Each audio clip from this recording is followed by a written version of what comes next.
I will miss nothing from here.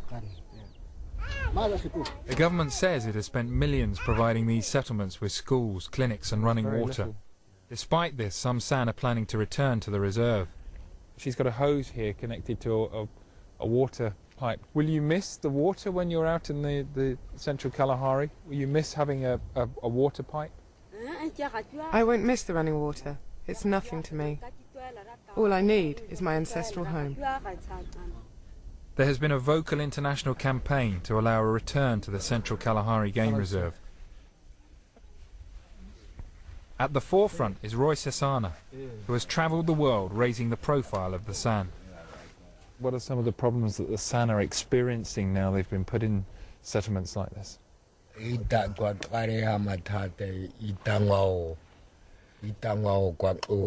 Our culture is coming to an end. It is becoming extinct. People are dying in this place. They are becoming infected with HIV.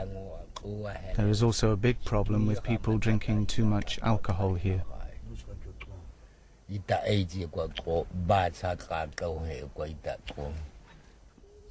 With backing from international charities, Sesana and his group launched a legal challenge against the Botswanan government.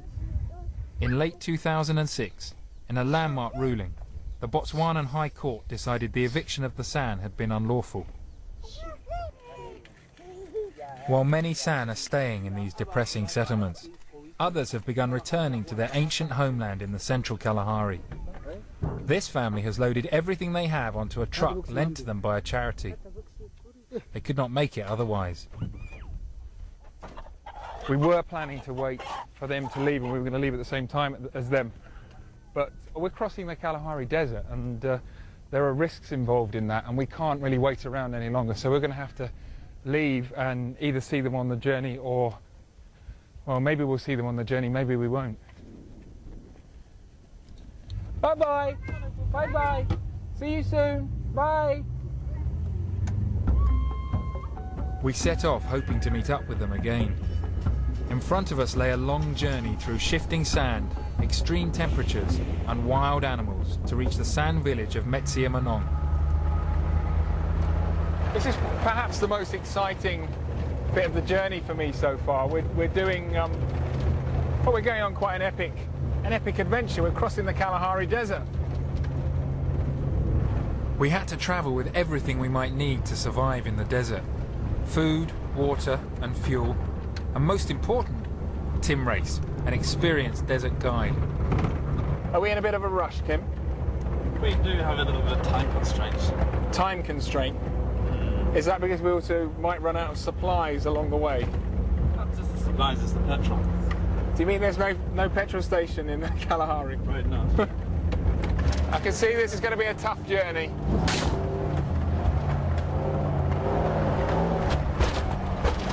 Hold tight in the back there. Hold tight in the back.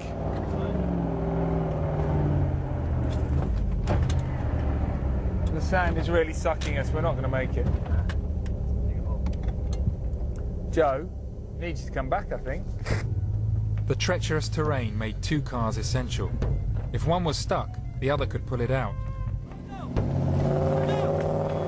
The constant stops meant we were only averaging 10 miles an hour. Now, we've got two vehicles, so just think how hard it's going to be for the people behind. We never saw the San family from New Zade again.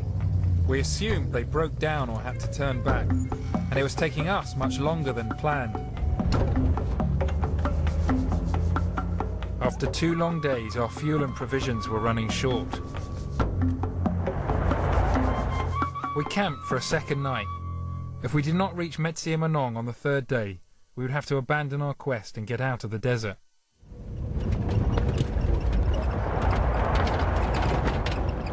But the next morning, we finally made it.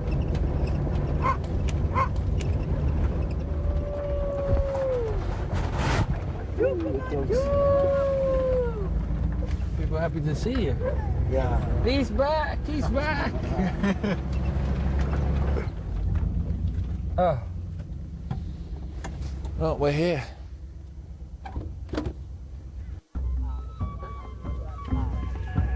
There were a few dozen people in the village. With their second-hand Western clothes, they did not fulfill the conventional image of hunter-gathering bushmen. What's the traditional greeting? A lot of times you say creo, you shake hands. Creo. Creo. Creo. How is it? Creo. Creo. Creo. There is no electricity or running water here, and it is days from any shops or hospitals. So why did they leave the government camps?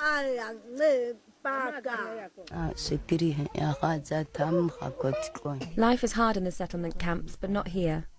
Life is very easy here because I don't need money to get food to survive. If I want something to eat, I just go out in the bush and get it for free. And when the little one on her back grows up, what happens if he has to leave to go to school? I would not be happy. I want him to stay with me, to grow up and go to school here.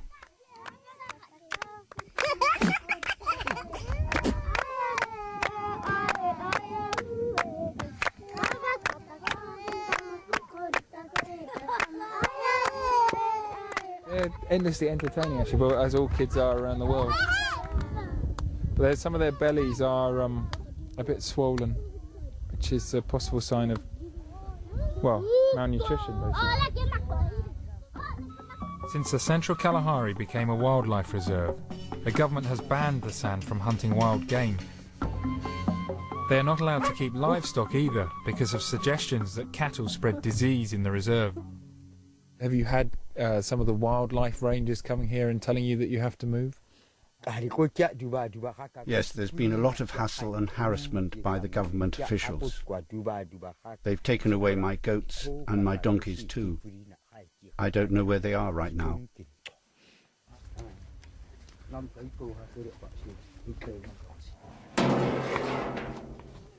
It must be incredibly hard to keep crops alive out here. Ooh, that's a pretty good collection. So these are the melons. What about other foods? Have you been able to gather all the foods that you've needed this winter? My life is difficult since my goats were taken, and it's very bad, because I used to get milk from those goats. Sometimes I would kill one for meat because we are not allowed to hunt the antelopes or other wildlife anymore. It sounds to me as though you just want the government to leave you alone. The government is troubling us. With all my heart, I want them to leave us in peace. The government denies there has been harassment and says it is just trying to help the San into the 21st century. Raising goats and donkeys is a far cry from the hunter-gatherer existence which made the Bushmen so famous. But in truth, Bushman life changed long before the evictions. Yet there is a genuine connection between these people and this land. It's been a hell of a journey to get here over the last few days. But now to finally see where these people are living, there's something quite beautiful about it. It's a very simple way of life. I'm not romanticising it, it's very hard. They don't always have enough to eat, and during the winter like now it's bloody cold, but these people have chosen this way of life. This is what they want. They've seen the alternatives and they don't like it. They want to be here.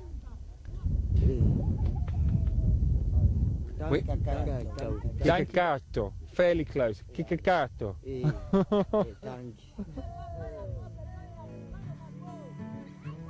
Bye bye. Bye bye. This is always the hardest bit. The roads improved as we drove south and east away from the San village. Many miles later, on the eastern edge of the Kalahari, we passed another government settlement with its school and clinic.